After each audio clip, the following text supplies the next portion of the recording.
Hello everyone, welcome to my channel Learn with Musina. আজি আমি discuss কৰিম class 10 ৰ সোশিয়াল সায়েন্সৰ এটা টপিক ভাৰতীয় ৰাজনীতিৰ এটা টপিক আছিল ভাৰতীয় গণতন্ত্ৰ আৰু তাৰে এটা ভিডিও অলৰেডি আপলোড দিয়া হৈছে আৰু আজি আমি ডিসকাস কৰিম ভাৰতীয় সংবিধানৰ প্ৰস্তাৱনাৰ বিষয়ে। তো এই প্ৰস্তাৱনা বস্তুটো কি প্ৰথমতে আমাৰ এই বিষয়ে জানিব লাগিব। প্ৰথমতে আমি জানিম যে প্ৰস্তাৱনাৰ ধাৰণা যেটো আছে এটো ভাৰতীয় সংবিধানে আমেৰিকাৰ সংবিধানৰ পৰা অনুকৰণ কৰি আনিছে। এটা প্ৰস্তাৱনা মানে কি? প্ৰস্তাৱনা মানে হল সংবিধানৰ পাতনি, অৰ্থাৎ কিতাপ এখনত যেনেকে কন্টেন্ট থাকে বা সূচীপত্ৰ থাকে, সেই কন্টেন্ট বা সেই সূচীপত্ৰটো যদি আমি ডিটেইলছত চাও তেতিয়া হলে আমি ধুনিয়াকে কৈ দিব পাৰিম যে এই কিতাপখনৰ বিষয়বস্তু কি, কিতাপখনৰ কোনটো লেসন কিমান নম্বৰ পেজত আছে। সেম তেনেকে ভাৰতবৰ্ষৰ যেটো সংবিধানৰ প্ৰস্তাৱনা আছে সেই প্ৰস্তাৱনা যদি আমি ডিটেইলছত চাও তেতিয়া হলে আমি ধুনিয়াকে কৈ দিব পাৰিম যে ভাৰতীয় সংবিধানৰ লক্ষ্য কি, আদৰ্শ কি, কি বস্তু ভাৰতীয় সংবিধানত এড কৰা হৈছে। ভাৰতীয় সংবিধানৰ ৰচকসকলে বা সংবিধান প্ৰণেতাসকলে প্ৰস্তাৱনাৰ ওপৰত ইমানেই ইম্পৰ্টেন্স দিছে যে প্ৰস্তাৱনাক বহুতো পণ্ডিতে বা বহুতো দাৰ্শনিকে আত্মা বুলি কৈছে, কিছুমানে কৈছে দুৱাৰদলি, আকৌ কিছুমানে কৈছে চাবিকাঠি, আকৌ কিছুমানে কৈছে বিবেক। অৰ্থাৎ ন্যায়াধী হিদায়তুল্লাই ভাৰতীয় সংবিধানৰ প্ৰস্তাৱনাক গুৰুত্ব আৰোপ কৰি প্ৰস্তাৱনাক কৈছে যে প্ৰস্তাৱনা হৈছে ভাৰতীয় সংবিধানৰ আত্মা। অৰ্থাৎ এজন মানুহৰ গাত যদি অৰ্থাৎ শৰীৰত যদি আত্মা নাথাকে তেতিয়া হলে সেই মানুহজনৰ কোনো ভ্যালু নাথাকে, ভ্যালু লেস হৈ যায়। সেম তেনেকে সংবিধানৰ যদি প্ৰস্তাৱনা মানুহে ডিটেইলছত নপঢ়ে বা প্ৰস্তাৱনাৰ বিষয়ে নাজানে তেতিয়া হলে সংবিধানৰ বিষয়ে একোৱে জানিব নোৱাৰিব। আকৌ কিছুমানে কৈছে ভাৰতীয় সংবিধানৰ প্ৰস্তাৱনা হৈছে দুৱাৰদলি, অৰ্থাৎ আমি যদি এটা ৰুমত প্ৰৱেশ কৰিব বিচাৰো তেতিয়া হলে আমাৰ দুৱাৰ মুখটো বা দুৱাৰদলি পাৰ হৈ পেলাই আমি ৰুমত প্ৰৱেশ কৰিব লাগিব। অৰ্থাৎ ইয়াকে বুজোৱা হৈছে যে যদি আমি ভাৰতীয় সংবিধানৰ বিষয়ে জানিব বিচাৰো তেতিয়া হলে প্ৰস্তাৱনাটো পাৰ হৈ আমাৰ ভাৰতীয় সংবিধানৰ বিষয়ে জানিব লাগিব। এতিয়া আমি চাও ভাৰতীয় সংবিধানৰ প্ৰস্তাৱনাত কি উল্লেখ কৰিছে। আমি ভাৰতৰ জনসাধাৰণে এইখিনি শব্দৰ জৰিয়তে ভাৰতীয় সংবিধানৰ যিসকল ৰচক আছে বা যিসকল সংবিধান প্ৰণেতা আছে তেওঁলোকে আমাক বুজাব খুজিছে যে ভাৰতীয় সংবিধানখন বনোৱা হৈছে জনসাধাৰণৰ কাৰণে।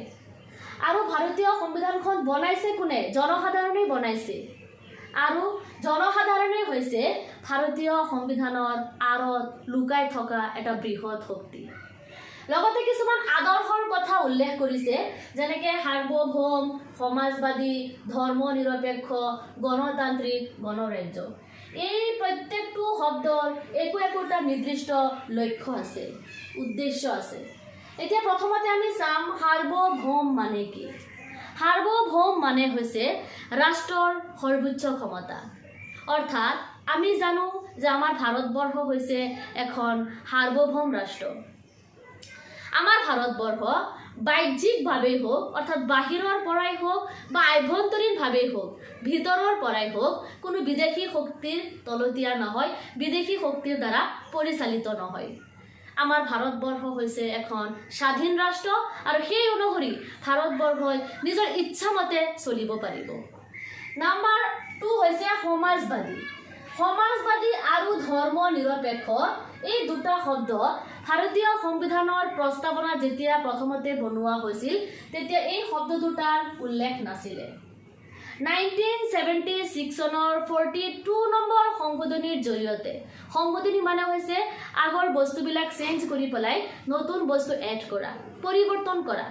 গতিকে 1976 ৰ 42 নম্বৰ সংশোধনীৰ জৰিয়তে এই সমাজবাদ আৰু ধৰ্ম নিৰপেক্ষ এই দুটা শব্দ নতুনকৈ প্ৰস্তাৱনাত সংযোজন কৰা হৈছিল।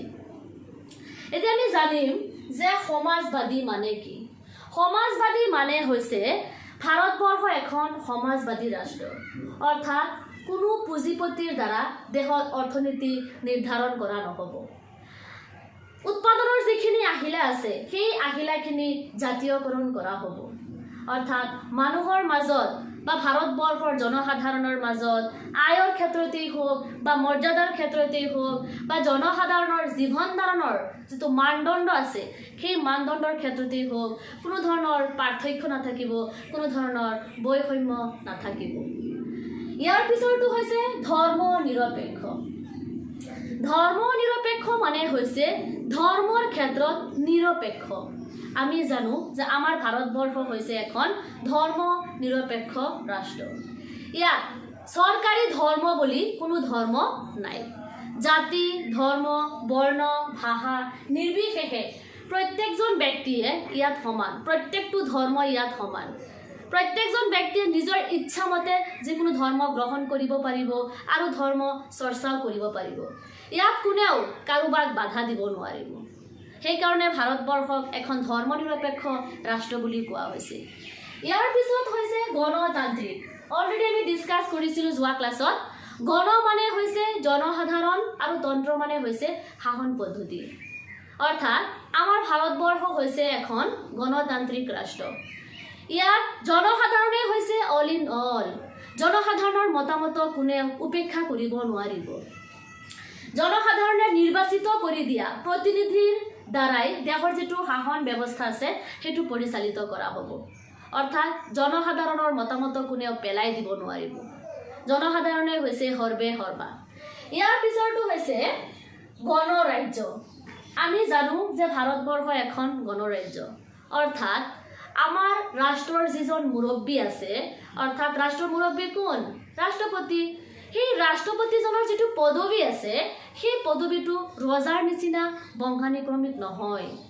ৰজাৰ পুতেক যেনেকৈ ৰজা হয় ৰাষ্ট্ৰপতিৰ পুতেক ৰাষ্ট্ৰপতি হ'ব নোৱাৰে আমাৰ ভাৰতবৰ্ষৰ যিটো ৰাষ্ট্ৰপতিৰ পদবী আছে সেই পদবীটো জনসাধাৰণে নিৰ্বাচিত কৰি তেওঁক পঠিয়ায় কিন্তু ইয়াত এটা কণ্ডিশ্যন আছে ভাৰতবৰ্ষৰ যিজন ৰাষ্ট্ৰপতি তেওঁক কিন্তু প্ৰত্যক্ষভাৱে আমি নিৰ্বাচিত নকৰোঁ আমি তেওঁক পৰোক্ষভাৱে নিৰ্বাচিত কৰোঁ ইয়াৰ পাছতে চাওঁ এই গোটেইখিনি আমি আদৰ্শ আৰু লক্ষ্যৰ বিষয়ে ডিছকাছ কৰিছোঁ পৰীক্ষাত ইয়াৰ পৰা কুৱেশ্যন আহে যে ভাৰতীয় সংবিধানৰ প্ৰস্তাৱনাত উল্লেখ থকা দুটা আদৰ্শ লিখা তেতিয়া আমাৰ এইখিনি লিখিব লাগিব ইয়াৰ পিছত আমি চাওঁ আৰু কি দিছে কিছুমান ন্যায়ৰ কথা উল্লেখ কৰিছে যেনে সামাজিক অৰ্থনৈতিক আৰু ৰাজনৈতিক ন্যায়ৰ কথা কৈছে লগতে কৈছে চিন্তা প্ৰকাশ ধৰ্ম আৰু উপাসনাৰ স্বাধীনতা সমমৰ্যাদা আৰু সুযোগ দিম বুলি অৰ্থাৎ ভাৰতবৰ্ষত বসবাস কৰা প্ৰত্যেকজন ব্যক্তিয়ে ইয়াত সমান ইয়াত কোনোজন বেছি উচ্চ নহয় কোনোজন নিম্ন নহয়